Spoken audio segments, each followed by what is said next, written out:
Hi everyone, welcome to Differential Equations Day 3. So today's goal is very similar to yesterday's. Given a differential equation and an initial condition, write a specific trig function now. So today we're going to focus our attention solely on making trig functions. So let's talk about our first example. So example number 1, I'm going to call dy dx is equal to negative 2 sine of x, and my initial condition will be y of pi is equal to negative 1. So the first thing, like we did the past couple days, is we're going to integrate both sides. So let's integrate the left side and the right side, and obviously add our dx to our right side. So when I integrate dy dx, I get y. And when I integrate negative 2 sine, so we're still going to look at this sine, cos, negative cos. So we're at negative sine, and I want to take the antiderivative, so I go to the left. So it's cosine. So because there's a negative 2 in front, it's just going to be negative 2 cosine of x plus c. So now we need to find our c value. So just like before, we're going to make the x value pi and the y value negative 1.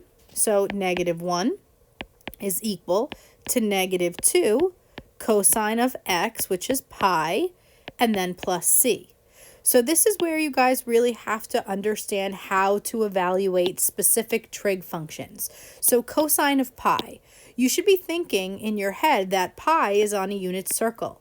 And you should remember that pi is 180 degrees. Up here is 90 degrees, which is pi over 2. This over here is 0 degrees and 2 pi, which is 360. And down here is 3 pi over 2, or 270. So if I want cosine, I have to look at the x value. So this point over here on the unit circle is negative 1 comma 0. So if I want cosine of pi, I just look at the x value, which is negative 1. So I will have negative 2 times negative 1, right? This whole thing is negative 1, and then plus c. So negative 1 is equal to positive 2 plus c, minus 2 on both sides. I get negative 3 is equal to c.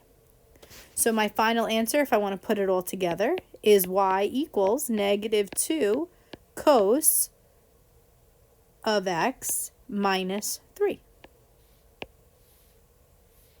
Final answer. Okay, let's try another one. Okay, so let's try our second example. So example number 2, we will write as dy dx is equal to 2 cosine of x with an initial condition of y of pi over 6 is equal to 2. So again, we need to integrate both sides. So integrate the right, integrate the left.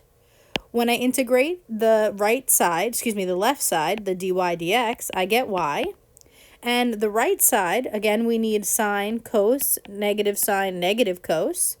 So if I'm at cos and I want to find the antiderivative, I go backwards, which is sine.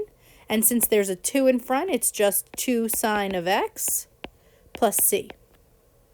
And again, our initial condition, this is my x, this is my y.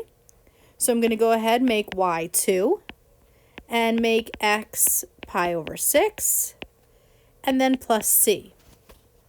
So the problem that I'm going to need to face is to find sine of pi over 6. So it would be helpful to memorize the radian conversions. There are a few specific ones. We know that 45 degrees is pi over 4. We know that 30 degrees is pi over 6, and that 60 degrees is pi over 3.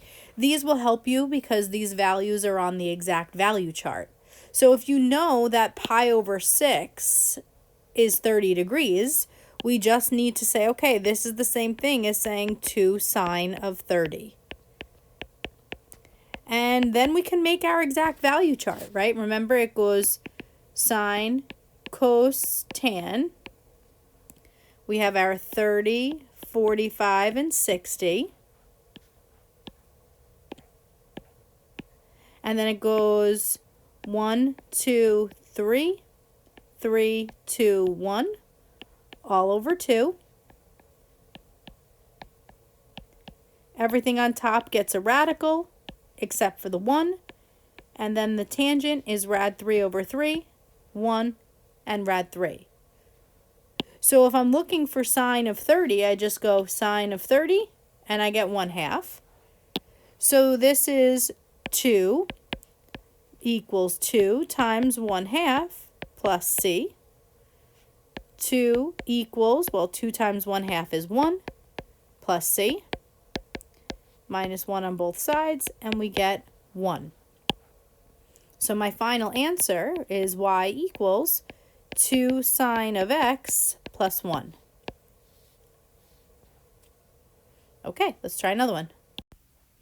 Okay, so for problem number 3, we'll call it dy dx is equal to negative 3 sine of x with an initial condition of y of 3 pi over 4 is equal to negative 3 rad 2 over 2.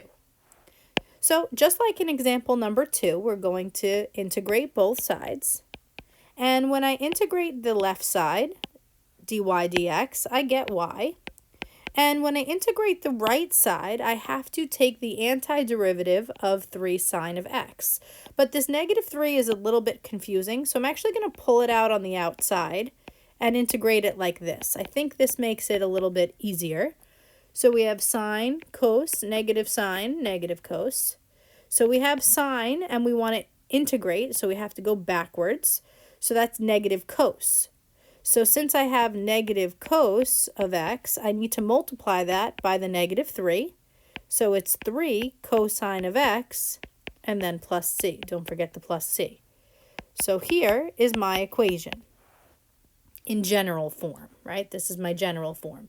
So now what we're going to have to do is find that c value.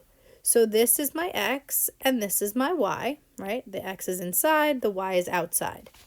So my y value is negative 3 rad 2 over 2. And I'm going to put in my x, so 3 cosine of 3 pi over 4, and then plus c. So what would be helpful is if we could figure out what cosine of 3 pi over 4 is. I'm going to do this on the side over here, and then put it back in later. So the first thing we want to do with 3 pi over 4 is convert it to degrees. So remember, when we convert radians to degrees, we multiply by 180 over pi. The pi's will cancel. And then in the calculator, all we'll have to do is do 3/4 times 180.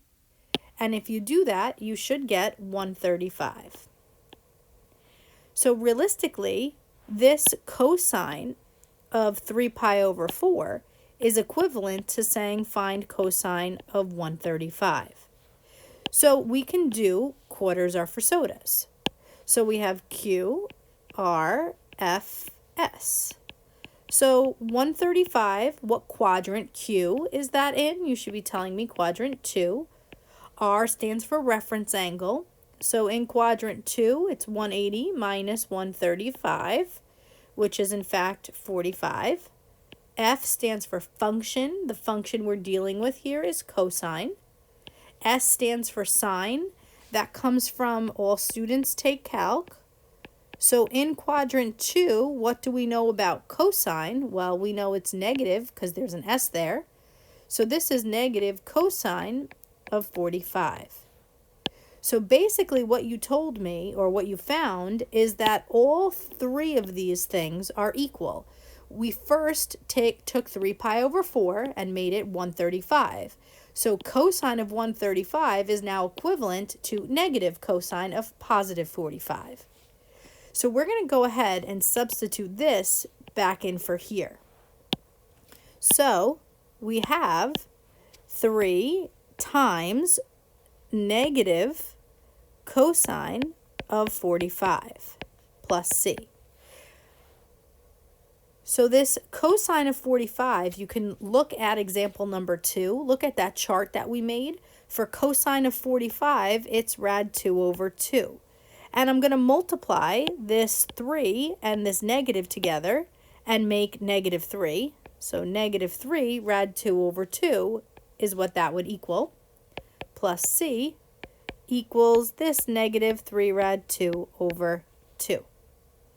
And what we're going to do now is we're going to solve by simply adding 3 rad 2 over 2 to both sides. Now, after all of this work, adding this up gives me 0. Whew! So, my final answer is going to be y equals 3 cosine of x plus nothing, plus c, right? I took it from here. That's my initial equation. This is the general form for c, but I found c to be 0, so I plug it back in for this as my final answer. Hopefully they're all not like this where you get 0, but that's the idea for today. If you have any questions, please let me know.